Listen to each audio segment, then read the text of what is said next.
Now note the polarity she has achieved here. A line from ankle, knee, hip bone into the armpit. Newcomers are inclined to place the foot there because they can't do otherwise. So you've got to tuck in the coccyx and work gradually. This might take weeks to do, so don't hurry over it. Lock the knees, tuck in the coccyx. Feel as if the head is pulling away from the body. Now she's going to go over into Halasa. Just before we do, let's give this. She stretches the toes or the heels and then finds a nice medium line so that the metatarsals are relaxed but the heels are stretched. Now she goes over into Halasa. You may take one leg at a time or both together as your body allows.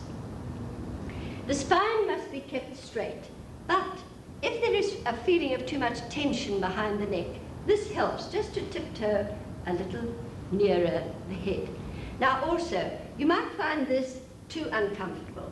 So we have this. We place a chair to support the thighs, a good support.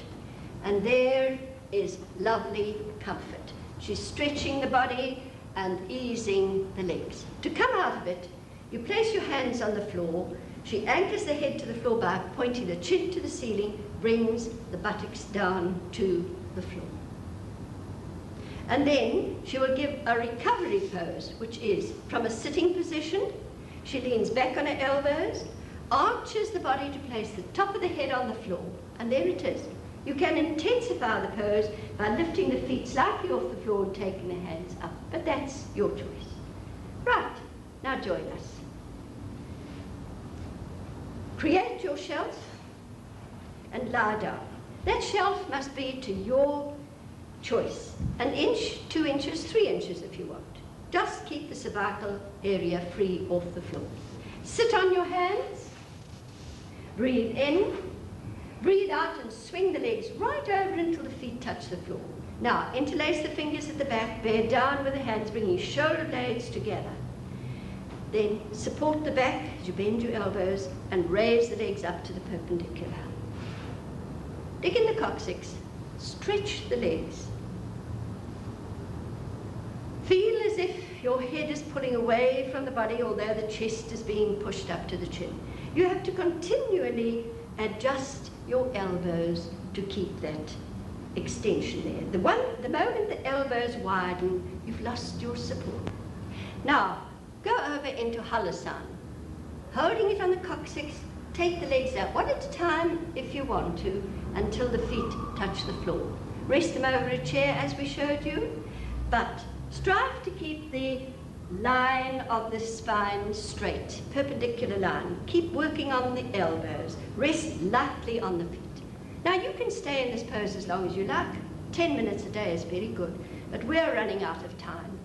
So we're going to take you out of it now. Place your hands on the floor, point the chin to the ceiling to anchor the head, and bring the buttocks down to the floor with control. And then to do the recovery pose, sit up, lean back on your elbows, arch the body to place the head on the floor, and feel as if that crick of the spine can be removed, and relax. In the last few minutes, we'll just put you into relaxation, and then you can take as long as you like over the relaxation. How's that? Now go into your relaxation, Shavasana, with care. From this position, Isabel will roll the spine down so that every vertebra makes contact. She'll extend her legs to stretch them out. The feet don't touch, they're slightly apart, pushes the heels away from you. She bends up the arms to stretch on the underarms and then extends the arms. The head is pulled away from the body. And a little bit of judicious wriggling will get her spine nicely settled on the floor. Now, you cool off very quickly, so just use the rug to cover yourself up. And of course, you can stay there as long as you like. So do what Isabel has done, lie down, relax, and enjoy it. Goodbye, until we see you for the workout number 2. Now, if you're a beginner at yoga, you'd be very wise to repeat this program number 1 several times before going on to workout number 2.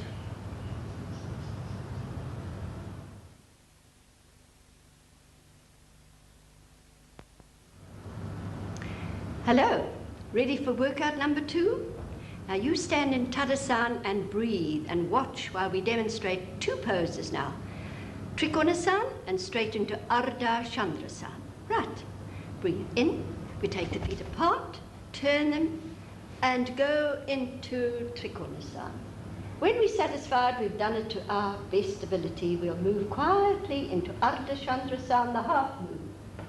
Place those fingers as if they're covering an orange, not like that flat on the floor. Then we raise the leg to the horizontal and get a perpendicular line from arms and leg. Come down again, straight legs, straight arms, breathe in. When you have done to the other side, come out of it this way. Right, join us. Stand in the middle of your mats. Breathe in, elbows well up, and take the feet apart, not wider than the length of your legs. Left foot in, right leg out on a straight line, heel to the middle of the back foot. Stretch both sides of the body as you go down. Now, work on your Trikonasana pose. Feel the flow of movement. Keep that angle under the upper armpit open. Now, let's go into Ardha Chandrasana. Bring the top arm down. Move forward, pulling up the back leg. Now place your front hand 10 inches ahead of the little toe and with the finger points going into the ground. Tighten the back leg, raise it to the horizontal, lock the leg you're standing on and up with the top arm. Now work on this pose. Keep the body facing forward. That back leg, foot parallel to the ground, your weight even, therefore pull the energy from that hip into the heel. Tuck in the chin and stretch the back of the neck. Right, come down. Place the foot exactly where you took it up from. Straight legs, straight arms. Breathe in and come up. Right foot in, left foot out. Breathe in and stretch both sides of the body to go down. Work on this pose again. Perpendicular, coinciding with the horizontal stretch. Then move into Ardha Chandrasana. Bend your front knee, pull up the back leg, position your fingertips, tighten the back leg, raise it to the horizontal, up with the arm and lock the leg you're standing on. Remember, balance depends on extension, so extend. Keep that foot parallel to the ground, not tight metatarsals, soft but a stretch in the heel, and pull the energy from that hip into the heel. Okay, come down again. Place your foot exactly where you took it up from. Straight arms, straight legs. Breathe in. Come up.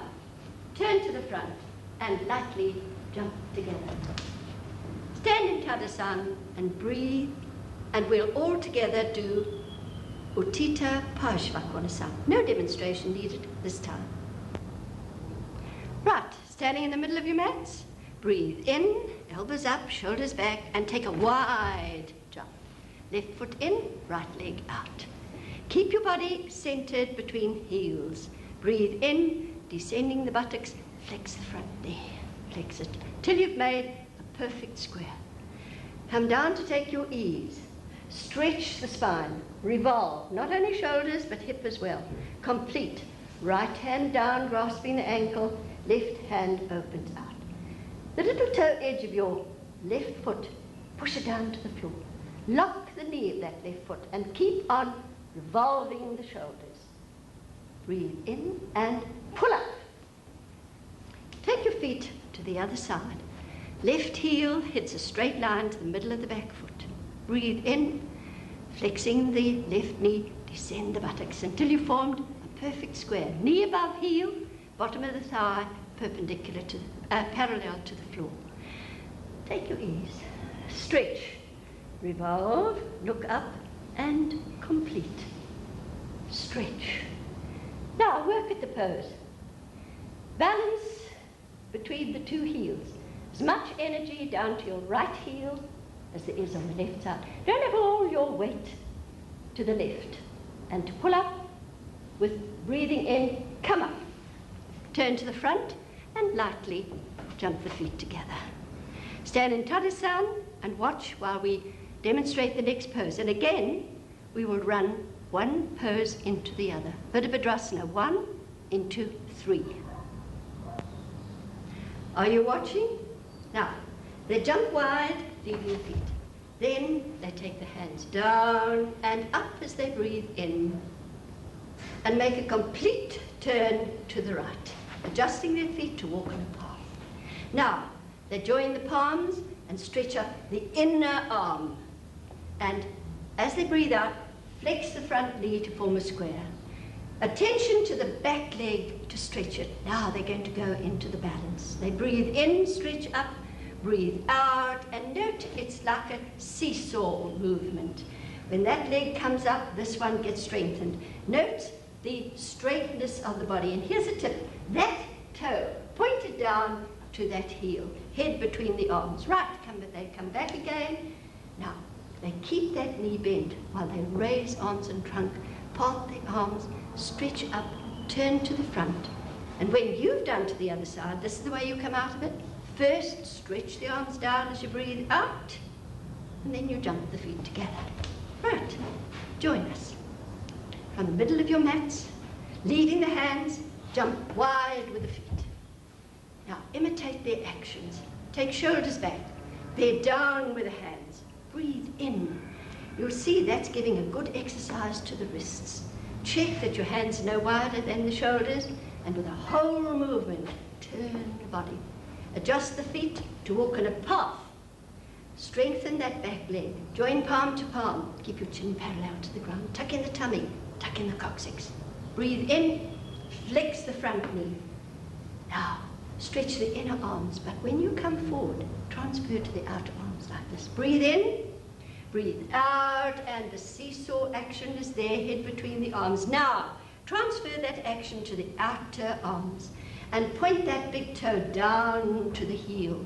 Descend that side of the body. Come back again. Place your foot exactly where you took it up from. Keep the front knee bent. Breathe in, raise arms, parting hands. Stretch up straight.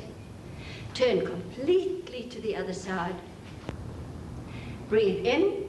Join palms together and flex that front knee to descend the buttocks. Now, from Virabhadrasana 1, we'll go into number 3. So one more extension and a breath, and over you go as you raise the back leg. Locking the knee, keeping the head between the arms, point that toe down to the heel and descend that side of the body. Extend yourself from fingertip to heels. Right, come back again. Place the foot exactly where you took it up from. Keep the front knee bent. Breathe in, raise arms and trunk. Part the hands, stretch up straight. Turn to the front. Breathe in, breathe out. Take the arms down, down, down. Jump the feet together. Stand in Tadasana and breathe. And we will now demonstrate Uttanasana.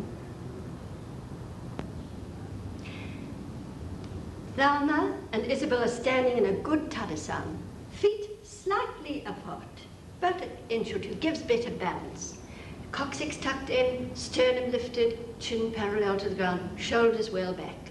They breathe in, and placing the hands in the pit of the thighs, they go down to the horizontal. They place their hands on the shins and use this period to give a lovely stretch to the spine, minding their Tadasana spine.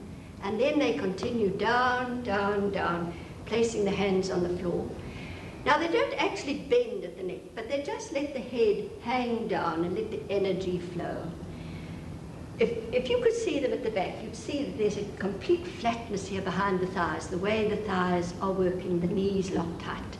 Now, they can either put the hands on the floor or grasp the ankles, which might give a little bit more impetus to pull the body to the legs. To come out of it, they lift the head, come back to the horizontal, stretch the spine, and you'll notice the face comes up first. They breathe in and come back to a good Tadasana. Right, your turn. Now stand with your feet slightly apart, about an inch or two apart. A good balance. Coccyx tucked in, sternum lifted. Breathe in, breathe. Put your middle finger in the pit of the thighs, and from there, bend to go forward. Go down and place your hands on the shins, and use this to give your spine